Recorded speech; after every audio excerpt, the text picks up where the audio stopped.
Welcome to another video from cardboardies.com.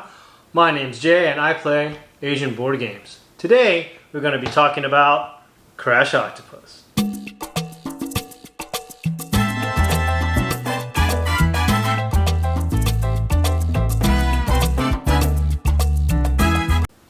It's a 10.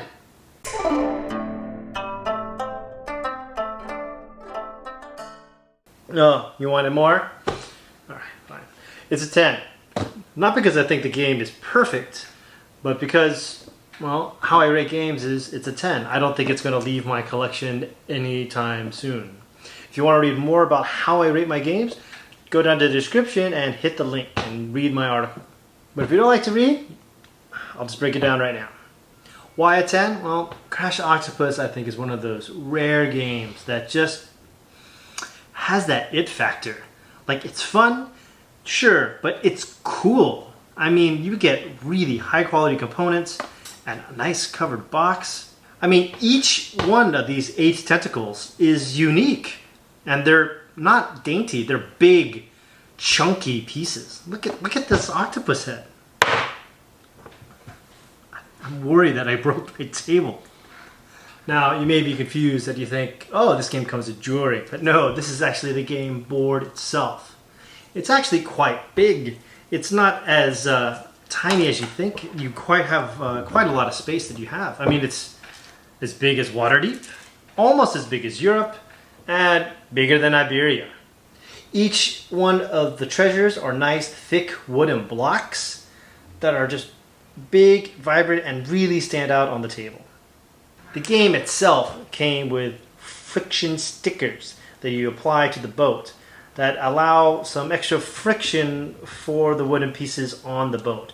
Like, there was a lot of thought that went into this game, and they really went above and beyond in terms of production.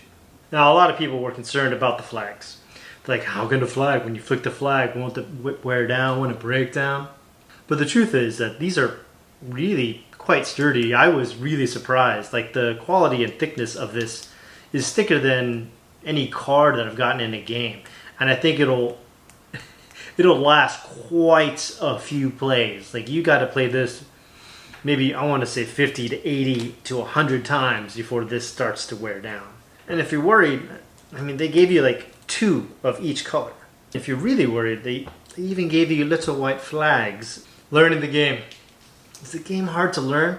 Sometimes you're excited about a game, you open it up, and then the rulebook is like 1,000,000 pages long, and before you know it, it's collecting dust on your shelf for like months on end. I'm going to tell you that right now, this is actually quite easy. I have taught this game in maybe 30 seconds. It's not hard at all. Now, the rulebook is 20 pages long, and some people felt, intimidated by that. Some of these are for the mini games, so you can knock out a few pages right there. But really, all you need to look at is the flowchart. This is everything you need to look at. In fact, my only complaint about the game really is that they should have taken this flowchart and put it like on the back of the rulebook, and that way you could just leave the rulebook standing up while you play the game and constantly reference it. That would have been probably more ideal. But why? Why is the rulebook so long? I don't know. I'm so worried. I don't like to read. Number one, this is a dexterity game because how you play this game, there are a lot of weird outliers that pop up. Oh, what if my piece goes out? What if my piece lands here? What if my piece lands in between? What about that? What about this? And I will say that this rulebook covers 99% of all those outliers in a very systematic and clean fashion. In fact, I think currently on BGD, there are only 3 questions on the forums for rules.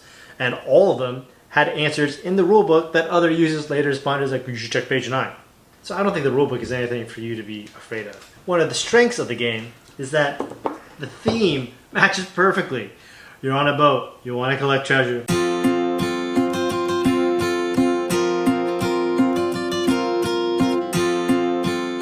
But there's an octopus that's trying to eat your shell. On your turn, you only can do 2 things. You either move your boat, take your flag, put it on your anchor, and then flick it away. And then you just move your boat to wherever your anchor is. Easy. Or you flick treasure towards your boat. But the gimmick is you can't flick the closest treasure to your boat, but you can click the second closest. Yay! Now I get to put it on my boat. So with a dexterity game like this, it seems like it can go on forever. But there's a built-in timer, and that's Mr. Panchia, Mr. Crab. Basically, after you flick for treasure, he just moves along. He moves along, bead by bead by bead. If he moves past the blue bead, nothing happens, play continues. He moves past the black bead, that's when an octopus attack happens. Octopus attack is really easy. You drop the die on top of the octopus head, and then wherever it lands, if it's pink, you move the head. If it's black, you move the tentacle. One of the coolest things about this game is the setup. The game begins like a gunshot at the beginning of a race, where you drop all the treasure on top of the octopus head, they scatter across the ocean. And then like that, the game is off. Gameplay. The biggest strength of Crash Octopus is that it is fun. Unbelievably chaotic, good times fun. I am cheering for my friends when they're going for that crazy Hail Mary shot. I am laughing hysterically when a piece just barely stops right in front of their boat. And it becomes this huge laugh riot at the table. I've never had a game of this fall flat. It's good for all ages. Kids absolutely adore this game. Replayability. The game comes with multiple little mini expansions, including a baby octopus, extra treasures, a mysterious island, and Cthulhu pirates. And I'll leave you to explore those rules on your own. In addition to the base game, there are also 3 mini games that you can play. There's the flicking challenge, which is co-op good, where everyone's flicking treasure to one boat. There's minigame 2, Octopus Challenge, where everyone's the octopus and you're attacking all the boats. And the last minigame is Octopus Bowling. So again, I'm going to give this a 10 out of 10. I don't think it's ever going to leave my collection. I am not one who likes dexterity games. I'm just not a big dexterity fan. I feel like I have sausages for fingers. But the production of this is just off the charts. Not only do you have table presence, you have shelf presence. Look at this. Like the sharp pink and blue just really stands out and pops on the shelf. Every time you set up the game, people are asking, what game are you playing? And if you ever needed a reason to get blue tablecloth, this is the perfect reason to get it. And it's super fun to play with all ages. I played it with kids, they love it. Teenagers, they love it. 20s, 30s, 40s. And yeah, there are people older than me, and they've all played it, and they've all loved it. Crash Octopus is from Itten. They're a Japanese publisher, and they're known for creating games that are more like interactive art. They're really out of the box, and they're pushing the definition of what you think a game is. And I think that they have designed their best game in Crash Octopus.